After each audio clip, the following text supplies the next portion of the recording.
Do you want me to go through and fine-tooth comb through every little possible thing that I see here? Or do we want to do just a general safety, efficiency type, thing for you? I find most people want me to be in one of those two. Where would you feel more natural? Most people fall towards the just safety, make sure everything is okay. The ones that want to know the nitty-gritty, they want to know it. And so if I'm not doing that, I lose all credibility with that type of person. Welcome to the Waste No Day podcast, a podcast specifically for and about the home services industry as it relates to plumbing, heating, air conditioning, and electrical. More than a podcast, Waste No Day is a credo, a determination, a mindset. It is a never-ending discipline. It is a refuse to lose pursuit.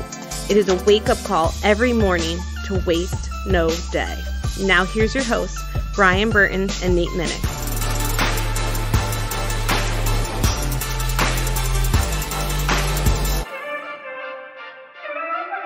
Hey, welcome to another episode of the Waste No Day podcast. Whoa. The award-winning Waste No Day podcast. Oh, I'm so sorry, Brian. I'm so sorry. I've gotten so used to saying that over the years. I need to adjust it. That's correct. In fact, I see that you are currently holding the award-winning trophy. That I am. Thank you for pointing out the fact that our audience cannot see us, but they can hear us. So listen to this, audience. Sounds expensive. That's the sound of an award-winning podcast knocking at your eardrums. I mean, it cost me $35 to buy that trophy. It cost someone probably around $35, but it was a nice gesture. We've talked about it before, but we'll talk about it again. Right. So let me do that again. Hey, welcome to another episode of the award-winning Waste No Day podcast. Boom. There it is. Hey, yeah. With your host, Nate and Brian. And who's in your passenger seat today? Ooh, it's going to be a tough one because we got to put a second passenger seat in there. These aren't small men. We got Logan Altland and Jamie Mellinger joining us today to talk about objections. Finally. Selling in general, but we're going to get to some objections. It's going to be good. This is our most requested episode ever. And that counts for all three of you that voted for that. So yes. Thank you. Which were me, Nate, and Logan Altland. Yeah, Jamie didn't even want to do it. I'm just kidding, Jamie. We know you love the podcast. Yeah, if I get two texts today about I would love to see or hear so-and-so on the podcast, one of them is inevitably going to be, when are you going to get Jamie and Logan on together? It's going to be good, too. It's going to be great. For those of you who have never heard this podcast before and have no idea who we're talking about, Jamie was on a couple times, but February 8th, 2021. I want to say this might be his fourth time. It might be. I think he hit the triple header last time. So yeah, he was on February 8th, 2021. That's his most popular episode, called The Transfer of Enthusiasm. And Logan was on twice, once by himself. That was April 25th, 2022, and then he also came on with Dylan Moya, who is a $3 million plumbing producer. Logan is a $3.4 million electrical producer. Another great Objections episode, by the way. That's correct. And this is going to be a fantastic episode. In fact, there's so much content we're going to be covering today. I think it's going to end up being a two-parter, Brian. So you're going to have to make sure you come back for part 2 next week. Yeah, well, lucky you. I mean, whatever we were going to do next week, you know what I mean? It wasn't going to be this good. I was planning on phoning it in anyway. Oh, that was a new thing for you? Dude, I usually give 110, like every week. Okay, got it. You can't tell, huh? Yeah, it's the trophy that's blinding me right now. It's a very nice trophy, and it is something that we are going to proudly display, everywhere that we go. I think it will be paraded around in front of Brian. He literally has hired a new person to do that. That is their sole job, just to parade the trophy around. Well, I was going to drill a hole through it and put a necklace through it and just wear it on my neck, but it seemed like it caused some neck pain at some point. So we just hired a guy. There you go. A short guy. There you go. It's going to be good. And today's podcast, shorter than Nate Minnick. Well, that wouldn't be too hard. Today's podcast is going to be great. And before we get into it, we're going to talk a little bit ourselves, and we're going to turn to Brian for our quote. Hey, when am I going to get an award for my awesome ability to read someone else's quote. When you start referring to your own quotes. No, find and read someone else's quote because, it takes work. It does, yes. Perhaps you can hire another guy for that sole purpose. I like where your head's at. Right? Where's all this money coming from, by the way? Well, the award-winning podcast, obviously. Okay, yeah, but that award didn't come with a check. Just curious. Maybe we can pawn it. Are we getting a budget here? I got some guests I'd like to bring on who, quote unquote, only do paid podcasts. So, if we're going to start making money. Mayan Merton. Yeah, he would come on. I heard he'd be good. I heard him last week. He's got a British accent. I think he subbed in for me in the beginning of Joey Abedini's episode. Yes. Yeah, very believable.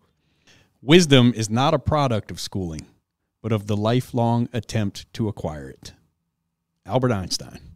Okay, it's not the destination, it's the journey. No. Meaning it's both. You're not getting wisdom from a classroom. Oh, okay. All right. We're big fans of the classroom, especially college. All right. So especially the high school. Now you're talking about the difference between knowledge and wisdom. Correct. Right. So knowledge is the nuts and bolts. Wisdom is knowing where to put the nuts and bolts. Wisdom takes some acquisition skills, right, as opposed to not just acquisition, application as well. Yeah. And the reason I went with that quote is, from time to time, this morning being one of those times, I texted a little YouTube video, a little Jim Rohn, R-O-H-N video, not R-O-M-E, not the sportscaster. Jim Rohn YouTube video into the Sparky chat, and I know that Logan and Jamie will watch it. I know that for a fact. Whether the other guys do, I can't promise. But Jamie and Logan will inevitably send me a message about it this evening saying whether they liked it or not and, what they got out of it. I don't ask for that. That's just who they are. They read a lot. By read, I mean audiobooks. They never stop trying to learn. If I say there's a voluntary objections training or, role play tomorrow afternoon at 6 p.m. on a Saturday, and you don't get paid to be here, like Jamie and Logan will be the first ones through the door of the entire company. They'll be the first ones through the door. They are learners, and they are seeking knowledge. They are seeking wisdom, and they're not afraid to look for it. And they are complacency killers, meaning they are not satisfied. No. Always looking to improve. Yep. So they in particular really personify the acquisition of wisdom being a lifelong attempt. Yeah, Brian, and that's why we're so excited to invite them on the show again. It's going to be again. I mean, as long as this show is running, I will do anything I can to get these two on as often as possible, because it's always going to be a great episode. They have always evolved since the last one. I'm going to have to change the intro. Hey, welcome to the Waste of the Day podcast. Your hosts, Logan and Jamie, hanging out with you again. Like, dang it, what just happened? We became guests. Well, they do it every day, and we still only show up once a week. They do it every day. It may not be recorded, but what they are doing is excellent and in the field and is some of the best customer service that you have seen. Process, relationship, these guys come at maybe from two different angles, but both of them are extremely effective and are always looking to make each other better, which makes them really a unique pairing. And I think you're going to hear that in today's conversation. Before we get into that exciting interview, it is time for our review of the week. Awesome! Exclamation point. 5 stars. As an electrical contractor, I find Waste No Day as an incredible resource to make me a better electrician. There is so much industry knowledge and training that is shared on here. It is unreal. Thank you for all you guys do. Steve-O the man. I thought it was going to be B. Burton's mom. No, I don't think she listens, buddy. She does work here, but I don't think she listens. One of the many women in our lives who also do not listen. That makes, let me think, carry the 2. All of them. Yep. Well, thanks for that review. That always feels very nice. Yeah, we definitely appreciate you, Steve-O the man, and everyone else who posts a review or text us a review. I have to go off the cuff here. And I know we typically only read one a week, but we're getting a lot of them right now, and I don't want to lose track of especially this one. Mr. John Mills texted me, found me on Facebook Messenger, and sent me a text. Hey, Brian, I wanted to thank you personally for all of your help. The Waste No Day podcast is life-changing and has helped me tremendously. The mentorship, leadership, and lessons presented daily from WND are far more valuable than all the money I will earn in this lifetime. You and Nate are transforming lives, making a huge impact on the trades. As you know, the HVAC trade is especially tough. I don't know that. I know what you guys say, but I'm not in the HVAC trade. I'm a plumber. Right? Look, let's not start any rumors here. The lack of leadership, sales, and technical training in the industry is an epidemic, along with the brutal bullying from individuals in the industry have made some of my journey unbearable at times. I've wasted so much time in my life, and I am ashamed of it. The burden on my heart has been heavy, and I wanted to give up. I listen to the Waste No Day podcast every day. I'm truly grateful for the time I have left, and I will do my very best to Waste no day. Waste no day. Thank you, and God bless you and Nate. John Mills. Thanks, John. Appreciate that as well. That was clutch. I made a Facebook post out of that one because it just was like, dang, you know. But I know, catch me at like 19, 20, maybe a little younger, maybe a little older. And that is how I felt about the plumbing trade. And there was nothing like this, you know. There was nothing to keep like a bullied apprentice really wanting to be part of this trade. I just didn't have anything else. You know, I didn't have a high school diploma and came from a neighborhood where, you know, there wasn't a whole lot going on. So I was just stuck there. Now I'm thankful now that I persevered and didn't find something else. But I just imagine had I had something like this to keep me going, which is what we try to do week in, week out, is like certainly some knowledge and help people, like give people a little bit of the wisdom that we've acquired and that our guests, which is, you know, far more than have acquired and spread that wisdom out. But also that just little bit of hope, like a light at the end of whatever tunnel you're in this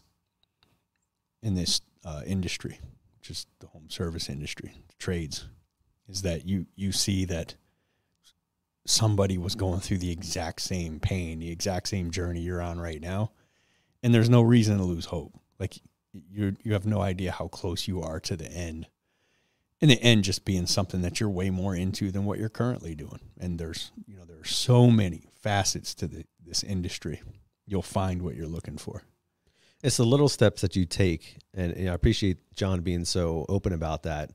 You know, it's not about what you've done in the past. It's about what you're doing right now with the knowledge that you've been granted.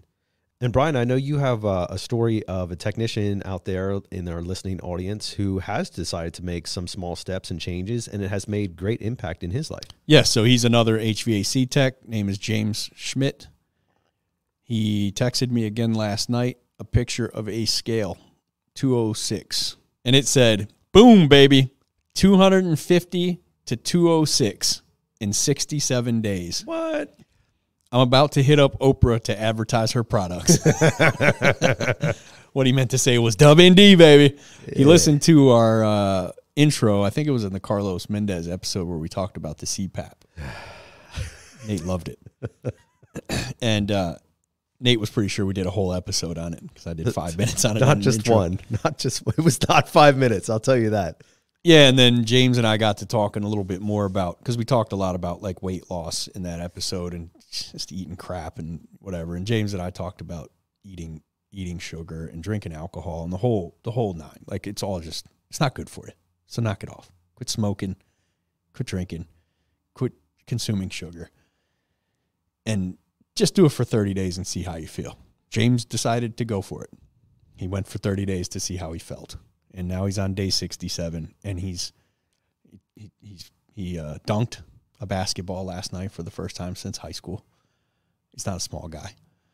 And he's back to playing sports. He's not just sitting out in front of the TV vegging after work. He's fit as a fiddle, and he feels better than he has since high school, and he's super happy about it. He's sending texts like this, and he's not really that kind of guy to do that. He's kind of a laid back, reserved dude. So, and his income's up as a result, which it would be if you felt tremendously better, because what you feel inside is coming out. So I implore everybody to do it. Just stop eating sugar, stop drinking alcohol, stop smoking. I know it's the trades. That's what we're supposed to do, but knock it off. And let us know how the journey goes, because we like hearing about it and we like talking about it. So congrats to you, Schmitty, James Schmidt, down to 206 pounds, trying to get under 200. Can't wait to see that scale say 199. It's going to be an awesome day. That is going to be an awesome day, and shout out to you, James. Appreciate that, man. You've been stepping up your physical game, and now it's time to be stepping up your career game, and that's why we're going to put Logan and Jamie in your passenger seat.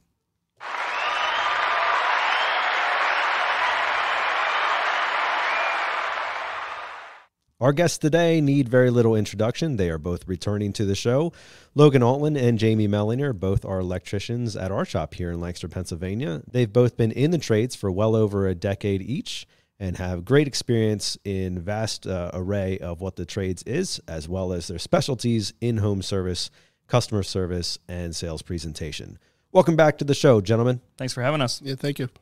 It's so good to have both of you returning, and we are excited for this episode. I know a lot of listeners have been begging for this one for a while, and it's fun to finally get two powerhouses in the room to talk the trades. Anytime you're with Logan, it's a good time. So, oh, come on, let's face it. We're not going to talk about the trades here. We're going to talk about selling in the trades. Right. Selling in the trades. Well, it's hard to imagine that anybody isn't familiar with their names, since both of you have been on an episode or two. But if somebody's just tuning in for the first time, and this is the very first episode they're catching, lucky them. But let's do a little bit of a debrief on who you are, where you've come from, and how you got to Mister Sparky. Jamie, we'll start with you. Okay. Well, I started here almost a decade ago. Came from doing commercial industrial work right out of high school. Didn't know exactly what I wanted to do with my life, but knew I had an interest in electricity, and so started there. Went back to school for electrical engineering. And got an opportunity to come here. You guys interviewed myself and my brother at the same time. Hired him on the spot. Made me go through a little bit more work to get hired, but here we are. Yeah. Fantastic. And did you did your apprenticeship through like the commercial? Partially. So did that for about 2 years. I went through 2 years of the apprenticeship program with the commercial industrial company that I was with, and then I finished that while I was here. Awesome. Yep. And you went through ABC as part of that. It's called ABC. It's a 4-year program, on-job training, and then also schoolwork as well. Fantastic. Logan, What's your story, man? Well, I started out very similar to Jamie. Didn't know what I wanted to do. Went to the ABC school. I've had a variety of jobs, industrial, commercial. Never did residential. Always thought it wasn't a good trade, and the people that did it were kind of weak electricians. Then I was working at a place. I got fired for other issues. When I was on my way home, actually, the talent acquisition office, I guess you would call her an officer, but she reached out to me and... You said talent acquisition, not parole? Or, no, okay. no. I wasn't None sure. of that. Okay, got it. I actually didn't get fired for nothing I did. It was something else. But, yeah, so she reached out. I had an interview here. Didn't believe a word that was said in the interview, and I'm here 2 years later. What didn't you believe? Well, when I interviewed with you and Aaron and Alexia at the same time when we did the interview, I was like, everything they're saying this is just too good to be true. Went home, talked to my father-in-law. He said, well, you don't have a job. You probably ought to try it out. And now here I am. 2 years already. Yep. Unbelievable. And you guys have had some fantastic success in your careers already, 2022 being one of those years. Logan, what was your number? 3.4 million. 3.4. And Jamie?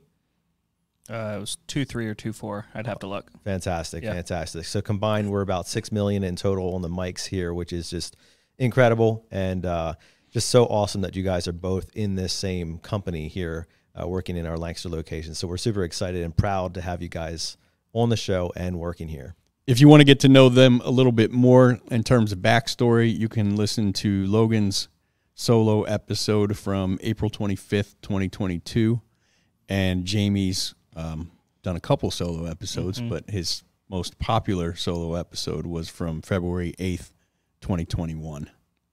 Fantastic. Yes, both great episodes and a lot of excellent content there. We're going to have a great episode here talking about the idea of selling strategies and really what that looks like in the home. Specifically, because you're both electricians, we'll have a lot of conversation and lingo that refers to that. But these are universal concepts that can be used in any of the trades. And really, we're big believers that while there is the respective knowledge that comes with each trade, the presentation part of it is pretty universal, and how you're approaching the client and what you are talking about, how you're talking about them, your tone, your mentality, your presentation, very universal. And so this is going to be a great episode for anybody who's in in-home services to be able to understand what that looks like and make some improvements. Before we get on with it, you two have both of your episodes are top 10 all-time downloaded episodes for the Waste No Day podcast. That's awesome. And assuming the vast majority of our current audience has heard both of your episodes and favorited them and hearted them and, shared them with many, many friends, we hope. I wanted to ask a couple questions leading up to this episode. One, we'll start with Jamie, just because you're closer to me. What is the biggest lesson you've learned since the last time you were on the show? I think perspective. I keep going back to always gaining new perspective.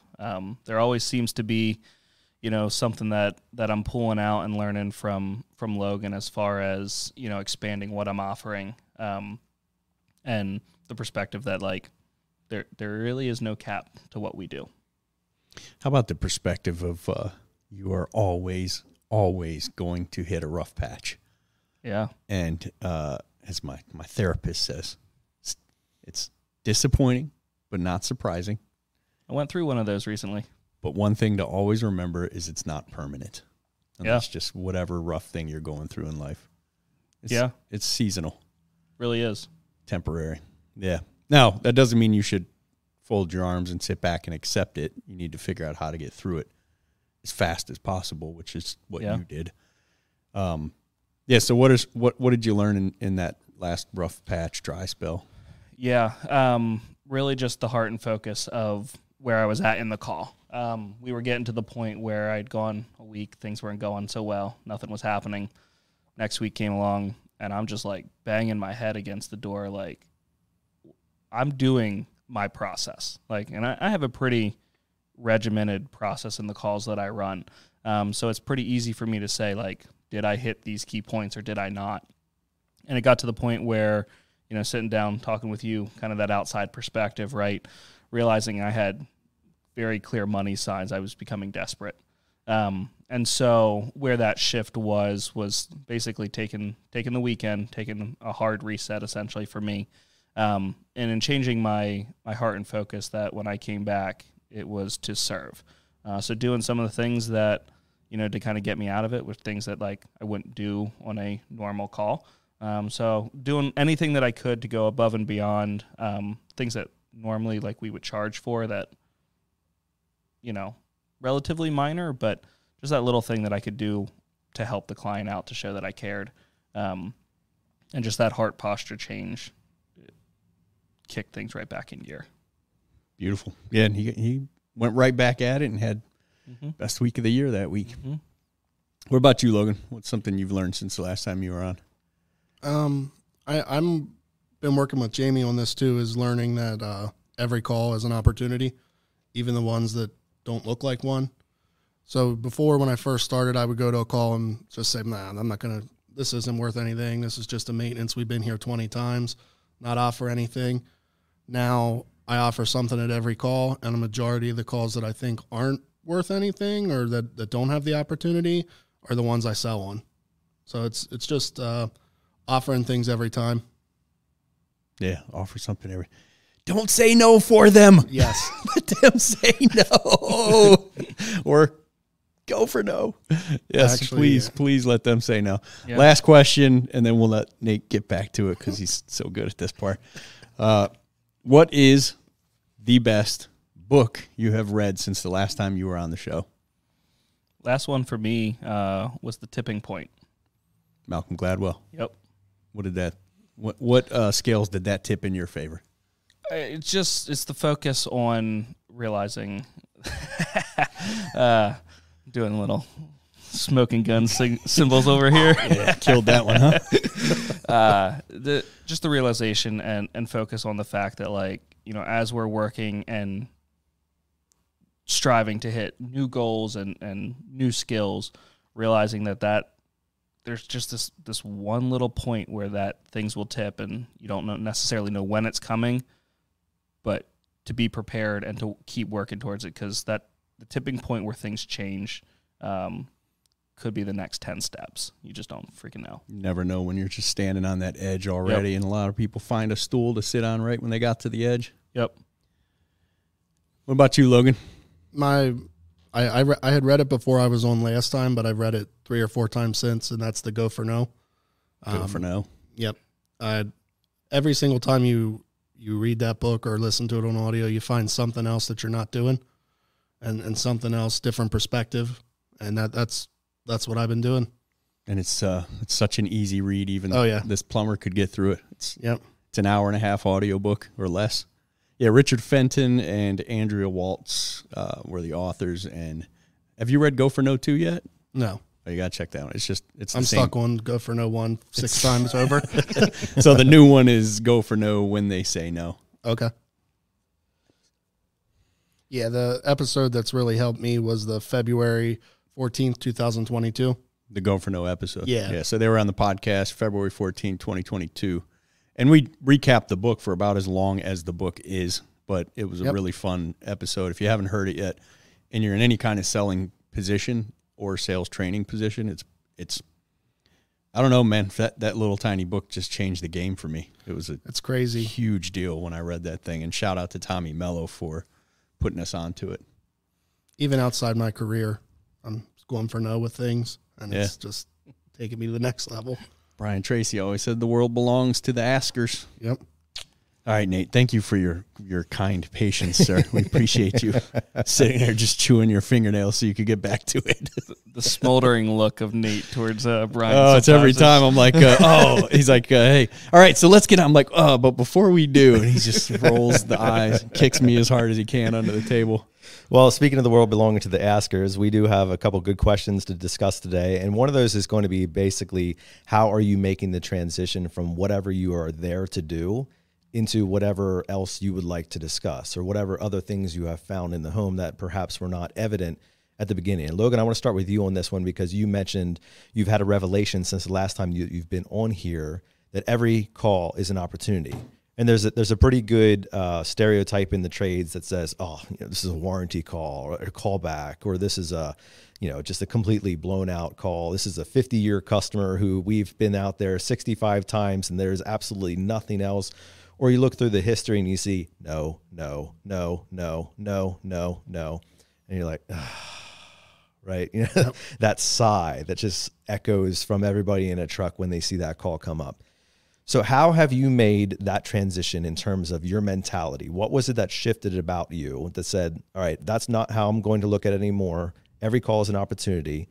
And then because you've made that transition, when you get into the home, how are you actually making the transition into from, I'm here for a light switch, or I'm here for a warranty on your breaker, into let's talk about these other things?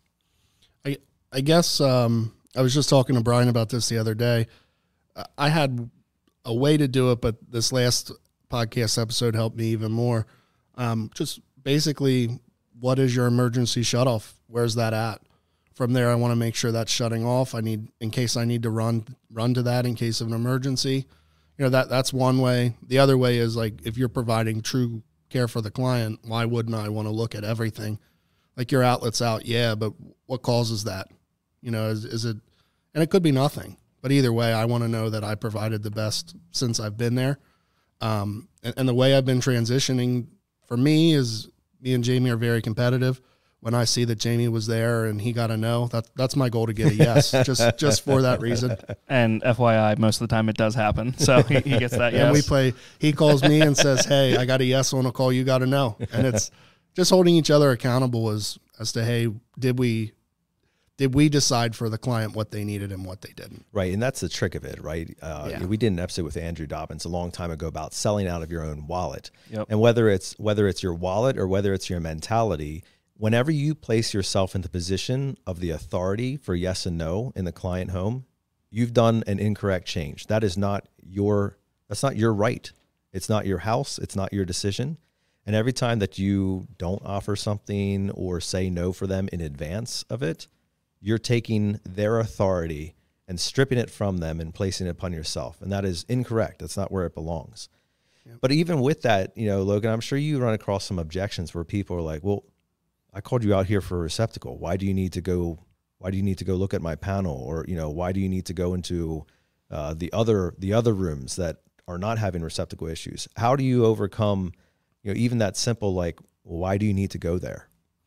Well, I guess my wording is pretty much, I'm trying to avoid you calling me again in case of an emergency. And that's the reality of it. When you call an electrician, you don't want them there. And most of the time, it's going to be expensive. So if I can get it taken care of now, I use the feel, felt, found a lot.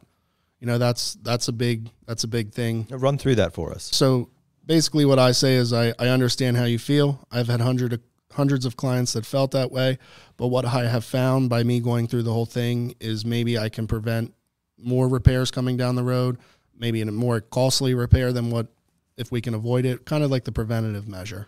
And what if you found that triple F, strategy to bring about in the client? Are they warming up to that? Does that make sense to them? What does that do for their perspective? Actually, when I use that, they just start throwing up information like, hey, well, while you're here, yeah, that makes sense. This started before this did, or, it uncovers stuff. It gets their mind jogging a little bit. Well, they're not a pioneer. It's the herd and group mentality. Right. They're not the first one doing this or they feel less like they could be getting taken advantage of. And especially when you say clients there, but when I used feel, felt, found in a truck, I always used neighbors. Because whatever area I was working in, assuming it wasn't my first week on the job, I've worked for dozens and dozens of their neighbors, up to hundreds of their neighbors. And I would say, I understand exactly how you feel. I've worked for dozens of your neighbors who felt the exact same way. By the time we got done with my process here that I'm going to go through with you, what they found was that, and then, tie it to whatever particular scenario we're talking about.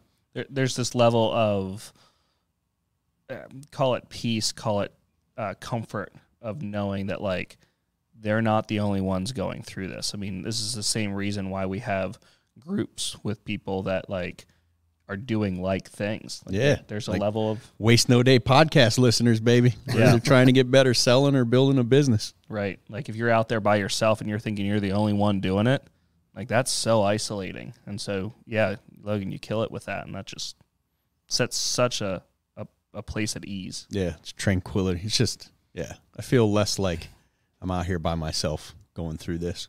You've done this hundreds of times. With that too, like what I've learned too is I'm not a technician now. I'm an advisor. As a technician, I'm going to tell you what you need to do to fix the problem. As an advisor, I can advise you how not to have the problem in the first place. That's kind of that's the different mentality. And to be clear, that's not a title change. That's not a job description. That's a mentality change. Yes. Right. Yep. Right. You made a determination in your head to walk into it like a consultant as opposed to the fix-it man. Yep. I think one of you guys used an analogy for a doctor. You go into the doctor, they say, hey, you have high blood pressure, we can fix it, and then they let you go. But what they didn't tell you is how you got the high blood pressure, how your eating can change it, how you maybe that was the keto episode. But yeah, I'm forgetting which one it was, but that really put it into perspective for me. When I go to a doctor, I want to know everything that's wrong, everything that to be expecting coming down the road, that kind of thing. I don't want a guy to just say, "Yep, we're here to fix your cut," but it is common now. It's like, here's the drug that will fix it. But but like, Doc, how'd we get here? Yeah, which exactly. is more of an advisor thing than a repair guy thing.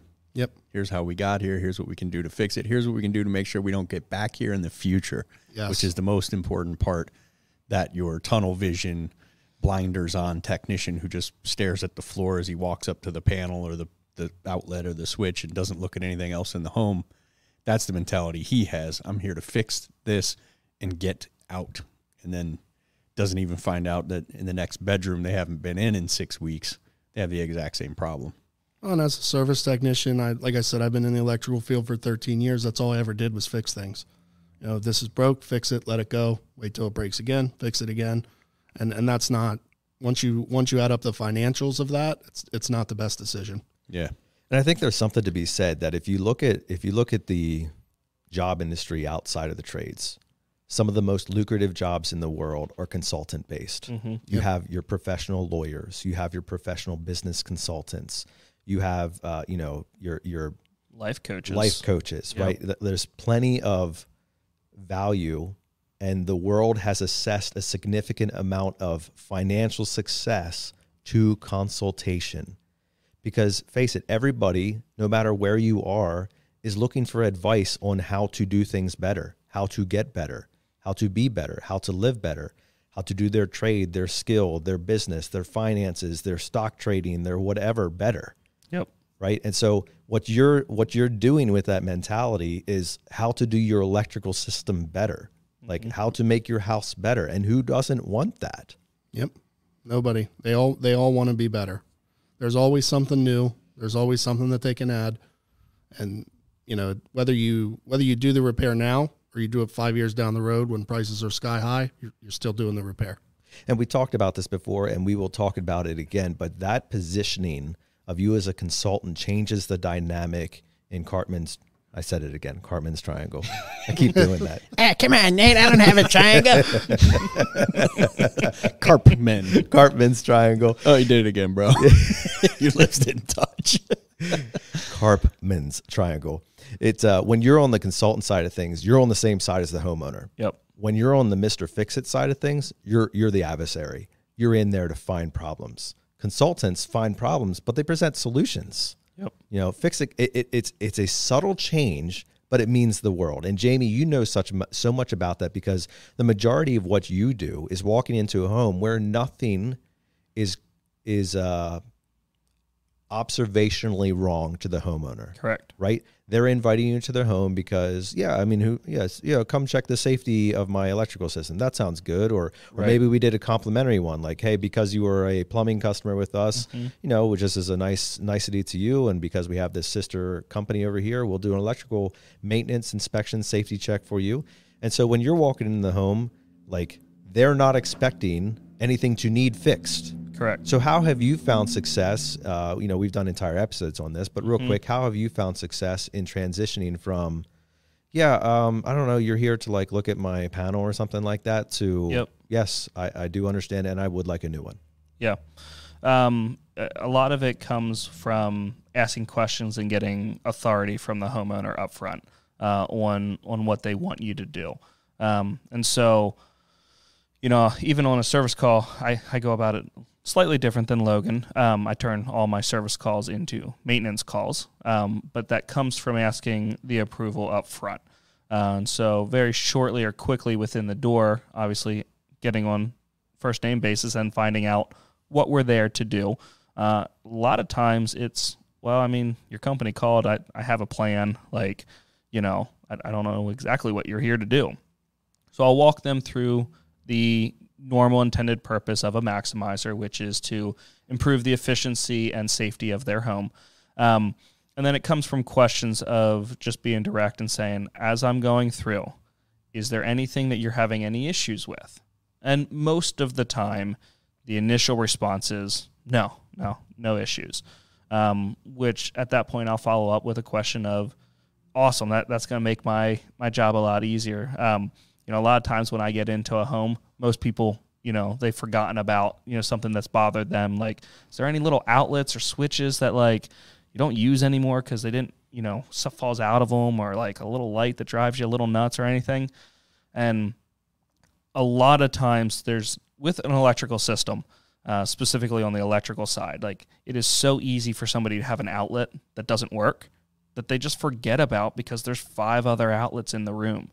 So trying to jog their memory of any little thing, and then asking their approval and their permission that as I'm going through, if there is anything that I see, that would be a benefit to the safety or function of your home, is that something that you'd like me to let you know about? Right. Right, and the answer to that is majoritively yes. Yeah, it's almost always yes. It might be followed up with, well, yeah, I mean, you can let me know, but we're not doing anything, right? But almost always it is yes. And then I follow that up with, as I'm going through, how would you like me to view your home? Do you want me to go through and fine-tooth comb through every little possible thing that I see here? Or do we want to do just a general safety, efficiency type, thing for you? I find most people want me to be in one of those two.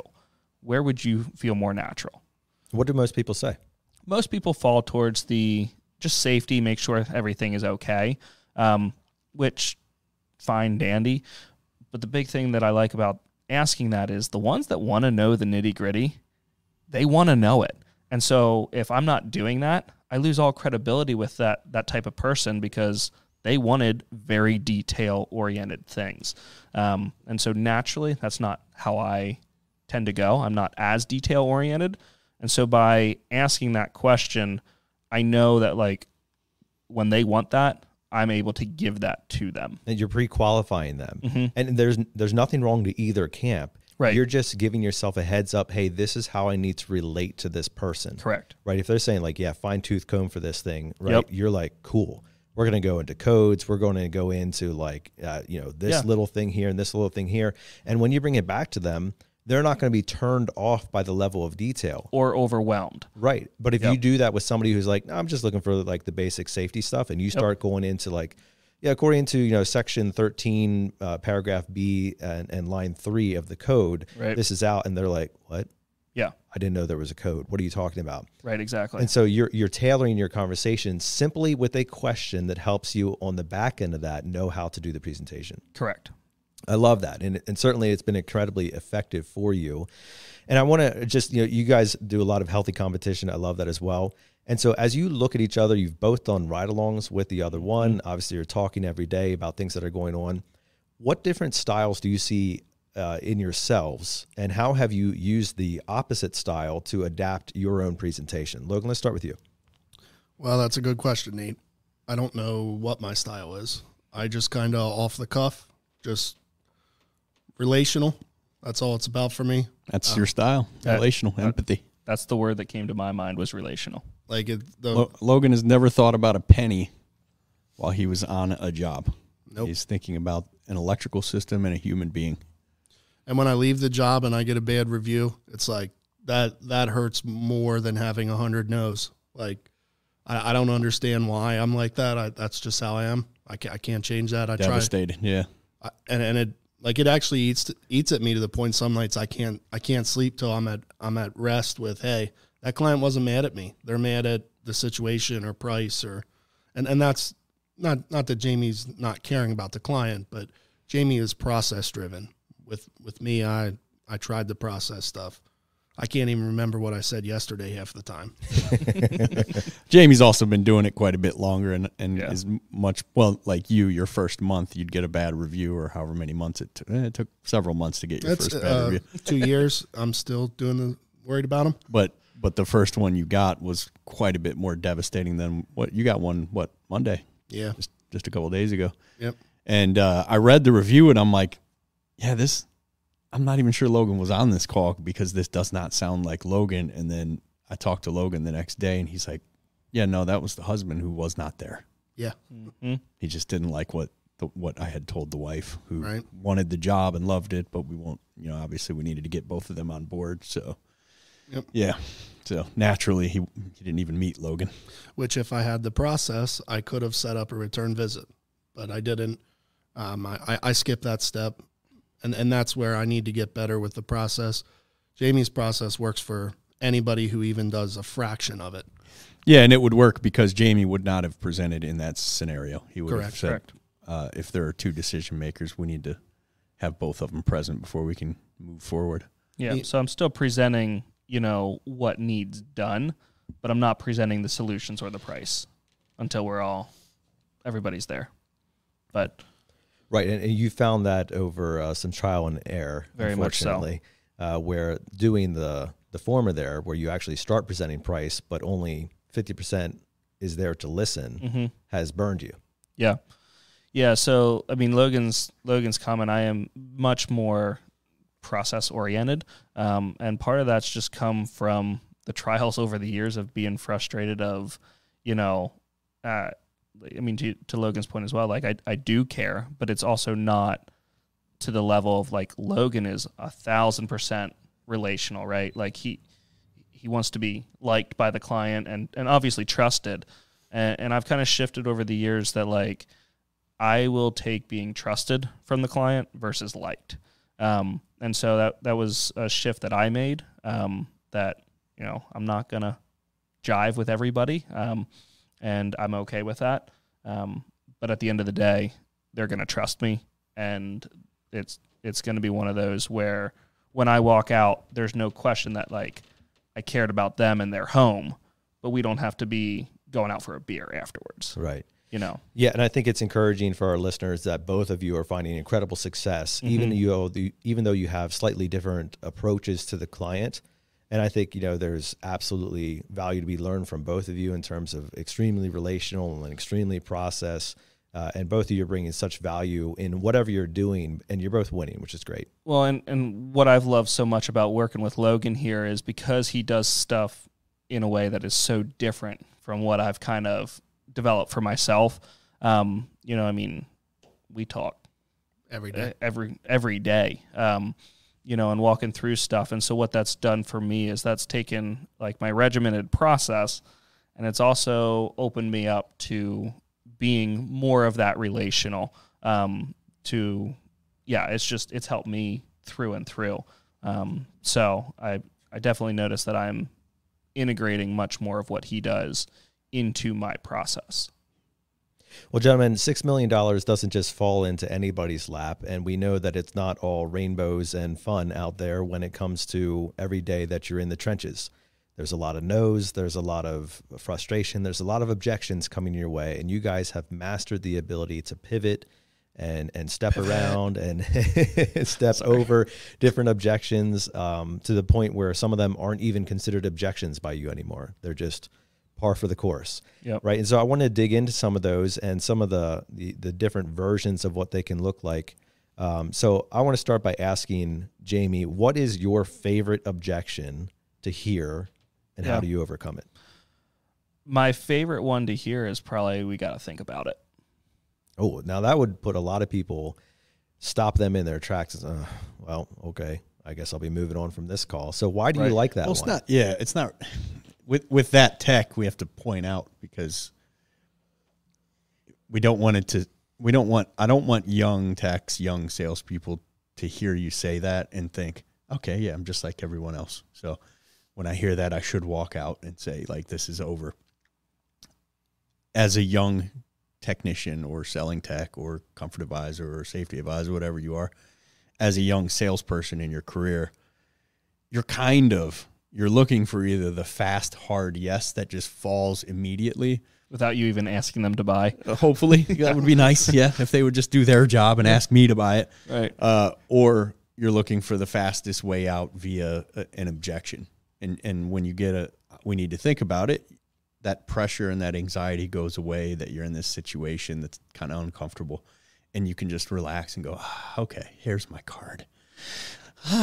We can all be happy again. I can be out of this situation. Yep. When in reality, you have no idea how many sales situations are walked away from that were right there, the tipping point, fist bump. Yeah, buddy. And you walked away from it when them saying we need to think about it. It's like they have one question that might need to be answered, and you never uncovered it. There could just be one question that they think they need to think about, but you can answer for them right then and there. And, good. Everyone knows certainly now, like, financing options are so commonplace that you don't think about this much anymore. But I guarantee there are techs out there rarely presenting it. But when financing first started coming around in the early 2000s, that thing they needed to think about was the fact that they don't have $800 or $8,000 to write in a check, or maybe they have to think about how they're going to get it together. And all you have to say is, we have this very small monthly investment we can get you involved in, and you can pay it off whenever you want to because there's no prepayment penalty. And they're like, oh my God, all right, let's do it.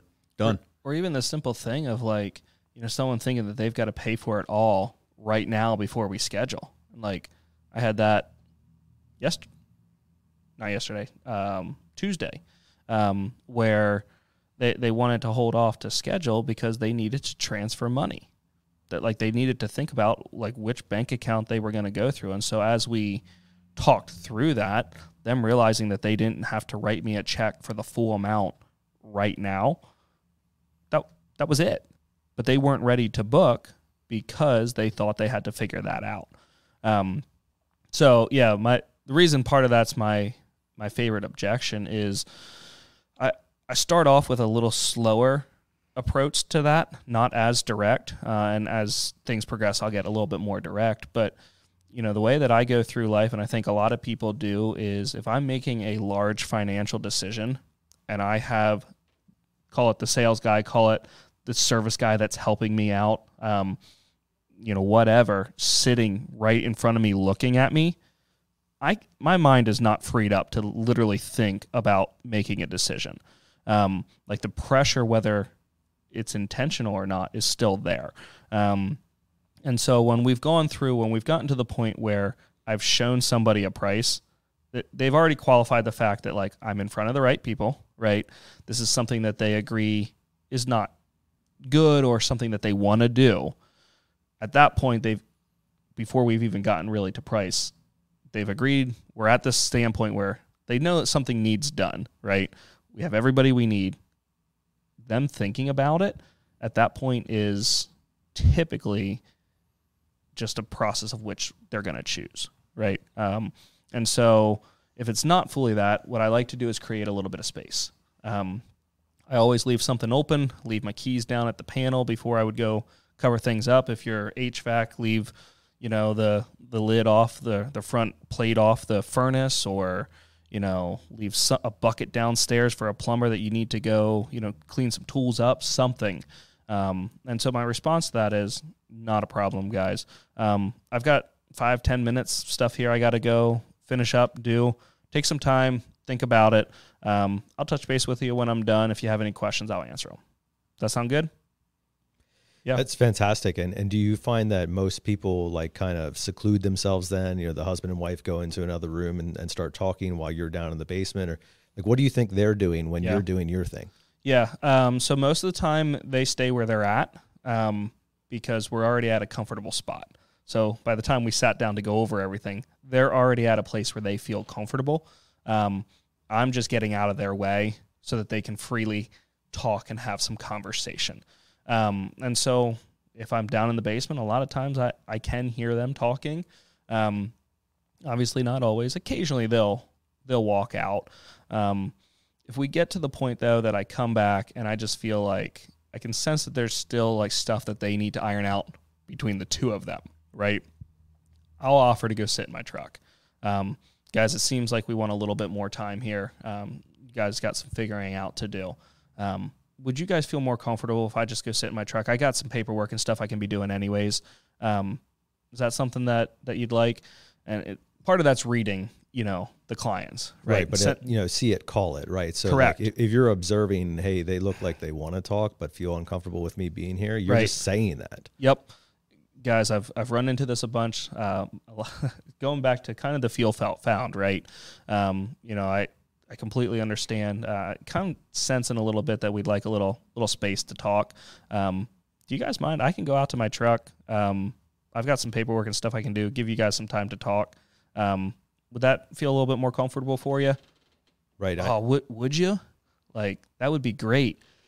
I know Coral Whale, we had her on a couple months ago on an episode, and she uses the porch light close, which is pretty cool. So basically she says, hey, you got some stuff to talk about. Flip your porch light on. When you're done, I'm going to be out in the truck. When I see the light come on, I'll just come back in. Yeah. And it's been very effective for her. Yeah. Yeah, I typically just, if I'm going out to the truck, which isn't, very rarely do I actually have to go out to the truck. That little bit of space, 5-10 minutes, is typically all that they need.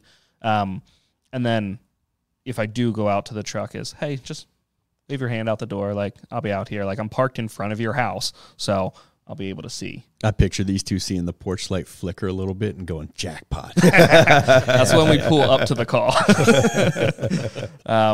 But then when I go back, right, and actually go to sit down and say, hey, guys, I got you pretty well buttoned up, right? Did we have any other questions? Most of the time, it's not. It'll just come out at that point of like, well, we'd like to look at the financing or, kind of whatever, and we'll dive in. If they don't give any indication of moving forward, I'll ask at that point again, for the business of something as simple as, did we decide on which option we'd feel most comfortable with? Nice. Yeah. And then if they hit again about still needing to think about it, that's where I'll start going a little bit harder and asking directly, like, Nate, if you don't mind me asking, I mean, what exactly do we need to think about? Yeah. What is it that are there any questions that you would like me to answer about these? Or, yeah. I try not to ask, that, are there any questions? Because that can be just a very short no. Like I want to be kind of direct. Like what do we need to think about? Right. And at that point, we've built a relationship to the point where like you have to be very careful with your tonality as you're asking a question like that. If you've got any sliver of like arrogance in there or, pushiness, it can backfire pretty quickly. And so that's the heart posture, right, of curiosity. Like we're trying to help understand here, right? And so that can help fish out some of those things of like, well, we just need to figure out where we're pulling it from. Gotcha. So it's not that we're thinking about which one we're doing or that we want to do it. It's this. And then we can actually handle the real objection, which is not they need to think about it. Right. So, Logan, I know that sometimes you're not even aware of the objections that are coming your way. We've talked about that before, but now that you have, some perspective on things, which would be your favorite objective to hear? Here of late, my favorite objective to hear is I got to get other quotes. Okay. And what does that sound like, and how are you overcoming it? I've realized people buy off relationship. People don't buy based off product. I mean, some do, some don't, but my relationship with the client, if they buy from me, we're going to be friends for life, and I'll be the only one back out at the call, that kind of thing. So I just confronted when you're looking at other quotes, are you looking at value? Are you looking at product? Do you know anything about the product? Let me help you explain. I've had people, and that's not always a close right then and there. I've had people call me back. How I leave it on that is before you move forward, call me back. Let me look at the other quotes. Let me just make sure you're getting what you need. I don't care if you go with them. Just let me make sure. And when you say that, most people are like, well, why do you care? It's like, well, because that's what I'm here for. I'm here for you. I'm not here for Mister Sparky. I'm here for you. See, and that's that consultant piece coming back in, right? So like, imagine that you're wearing hats or a suit. So you walk into there and you have your consultant hat on and you're wearing a suit. You're not dressed like a technician in your mind. And you walk up there, you are not the purveyor of electrical skills at that moment. Correct. You are simply a consultant about electrical things. So it's no water off of your back if they decide not to go with you or not to do anything at all. Yep. That's the definition of a consultant, which is why people like using them, because there's no obligation to do anything. I'm just receiving advice. And then after you've presented your advice and they say, this sounds good, you hop into the phone booth, switch over to your Superman uniform there, come back out as a technician, and now you're like, hey, guess what? I can do this for you right now. Yep. What I've seen, especially from being at Sparky for so long, and now with Logan being here, is he gets more people that call him back for these huge jobs than anybody I've ever seen. And why do you think that is?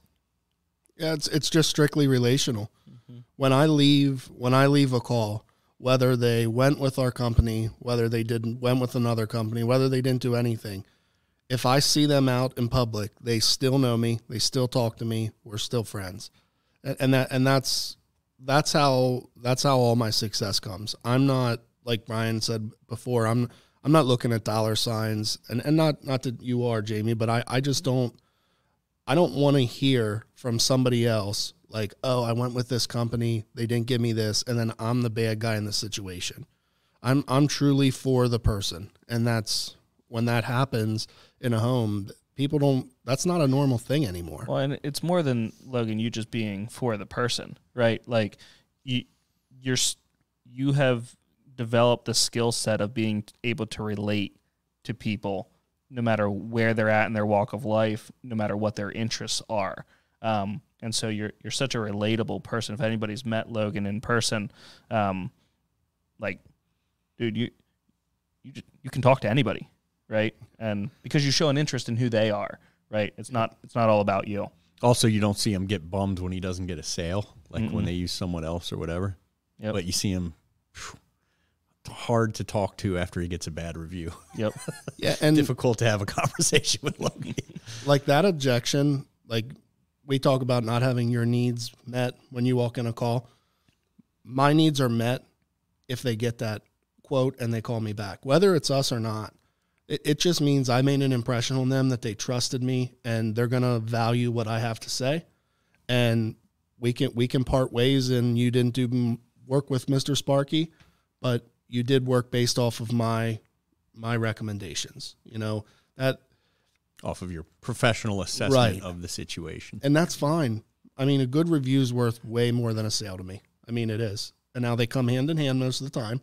But if they go with somebody else and say, well, Logan's a good representative of the company, that's fine. That's good for me. That's closure. Yeah, and Logan probably, more than anyone in the company, gets the reviews that say we went with someone else purely for financial reasons, but 5-star, did a great job, loved having him over, which is a testament to, one, you need to close better, to how good of an impression you make when the average tech doesn't get the sale, the client gives a 1-star review. I think that's pretty industry wide. Yeah, or doesn't even review at all. Yeah, and most of the time they just don't review. Yeah. Yep. Hey, I'm sorry. That's where we're going to have to stop this week's episode of Waste No Day. It's already been a great and productive conversation with both Jamie and Logan, and I hope you're appreciating it. Make sure that you tune in next week for the great conclusion of the conversation that we've already started, as we really dig into even more objections and different types of personalities of homeowners and what they mean when you are standing in the home in front of them. We hope that this episode has provided you with an encouragement, challenge, and everything else that it takes to make you a better person. And we hope that we're doing that every single week, because we want this show to mean more than just another thing that you listen to. We want it to be a starting point, a foundation for you to build upon. And we hope that you are. And let us know if you are. Shout us out in the reviews. Give us a 5-star. Hit us in the comments. Whatever you can. Share the message around. We want to leave you now with our weekly challenge, which is the same each and every week: to choose to wake up every single morning and waste no day.